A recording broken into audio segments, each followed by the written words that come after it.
పిఠాపురంలో ప్రమాదవశాత్తు ఒక ఎలక్ట్రీషియన్ చనిపోయారు.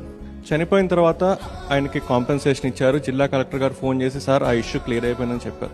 అయిపోయిందని చెప్పిన తర్వాత కూడా సార్ మమ్మల్ని పిలిచి అసలు ఎంతమంది ఎలక్ట్రీషియన్లు ఉన్నారు, నిజంగా ఎలక్ట్రీషియన్ కనుక ఒక ఇన్సులేటెడ్ గ్లో వేసుకుంటే చనిపోయేవాడా, మంచి మంచి ఇన్సులేటెడ్ ఇన్స్ట్రుమెంట్స్ వాడుంటే చనిపోయేవాడా, ఇన్సులేటెడ్ షూ వేసుకుంటే చనిపోయేవాడా అని చెప్పి ఒక సర్వే చేయించి సర్వే ప్రకారం ఉన్న 323 మంది ఎలక్ట్రీషియన్స్ని ఐడెంటిఫై చేసి ఇంకా పిఠాపురంలో ఏ ఎలక్ట్రీషియన్ చనిపోకూడదు అని చెప్పి మీకోసం ఈరోజు ఇన్సులేటెడ్ ఎక్విప్మెంట్ని, ఎలక్ట్రికల్ ఎక్విప్మెంట్ని, ఇన్సులేటెడ్ గ్లౌస్ని, ఇన్సులేటెడ్ షూస్ని, దాంతోపాటు ఇన్ని చేసినా ఇంకా ప్రమాదవశాత్తు ఎవరైనా పొరపాటున చనిపోయినా మీ అందరికీ ఇన్సూరెన్స్ని స్వయంగా ఆయన అరేంజ్ చేయడం జరిగింది.